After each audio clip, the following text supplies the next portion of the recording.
yummy. Feed my bum. I smell the blood of an Englishman.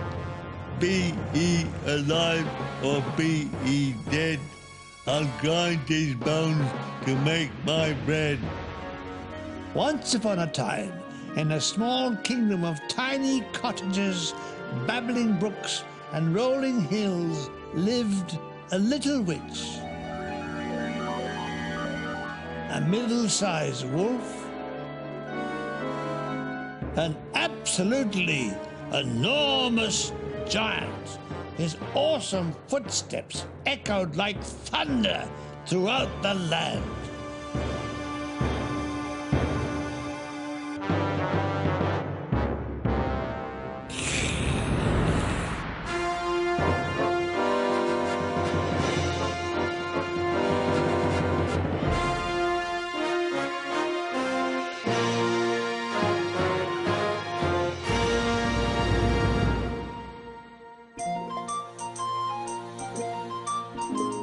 Long ago, a simple husband and his wife had a baby boy who they called Philip.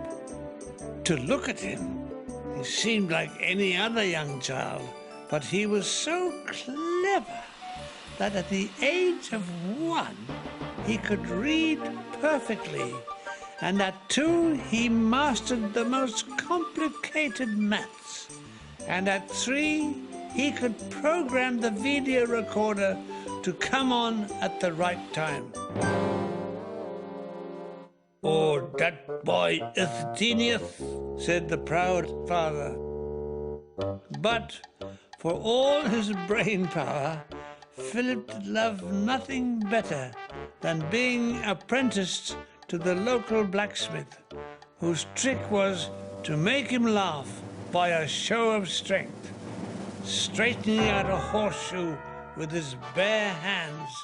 "Bend it back again," Philip would say, and sure enough, the blacksmith would just do that. One day, when he was 7, Philip went missing, just disappeared, despite all the efforts of his parents and the blacksmith to find him again. "No, then there's no one to program the video," bemoaned his father.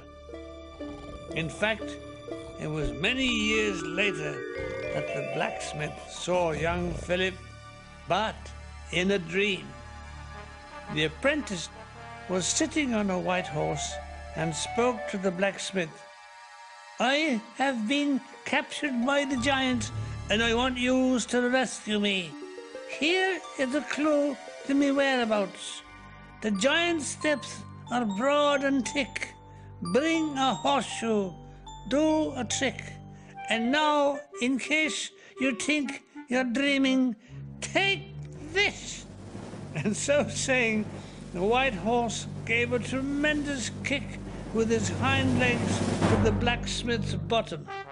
He was sure it had not been a dream when he peeped at his bottom, and there were the distinctive marks of a horse's hoof, throbbing with pain. "Now, there's a clue if ever I needed one." After weeks of asking everybody and searching for clues, the poor blacksmith was about ready to give up. He sat down on a wall and repeated the first line of the riddle to himself, trying to get a clue. "The giant's steps are broad and thick." "Indeed they are," said the little voice next to him. It was a wee fellow dressed in green. "Where are the giant's steps?" "Well, you've been looking at them for the last half hour," said the wee fellow, pointing to some great granite rocks on the horizon. Just like giant steps, they towered up to the sky. The blacksmith was up and away, and before long was scaling the huge steps towards a cave at the top of the mountain. Eventually, he entered the cave, following a little light that seemed to go ahead of him when a voice suddenly bellowed at him, "Fee-fi-fo-fum, I smell the blood of an Englishman." Sitting before him on a huge giant throne was a fearsome giant.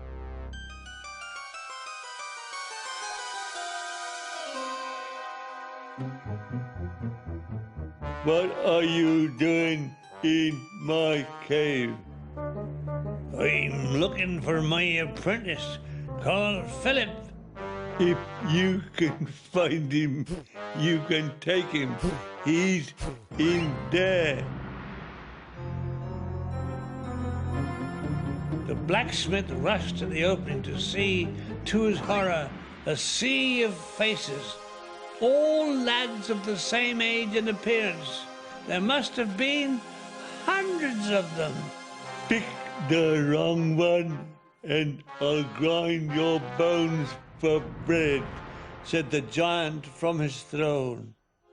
The blacksmith surveyed the sea of faces. He had not in any case seen the lad for years, and he only had one chance.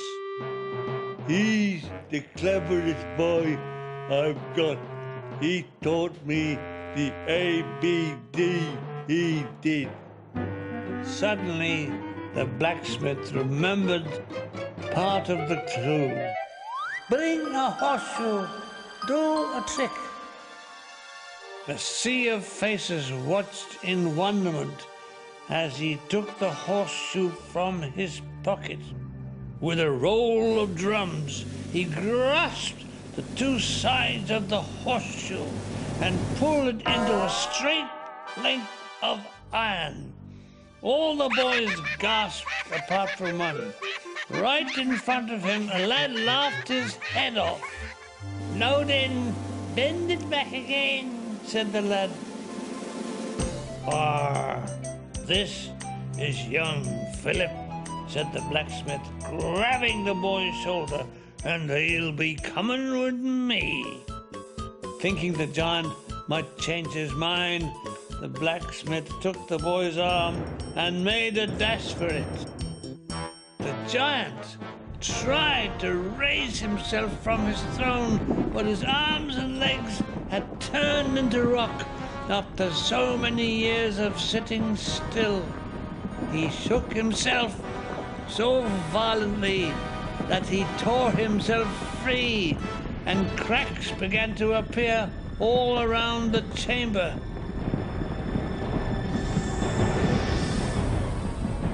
Walls tumbled down on the giant, help,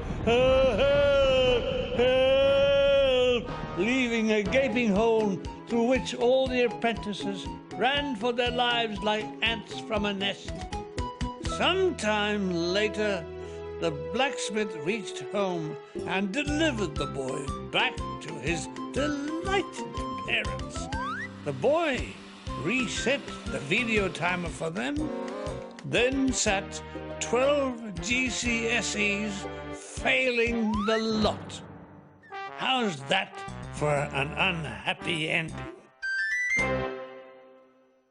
They're cute, crazy, and coming our way. Watch out, there's cannibals about up next.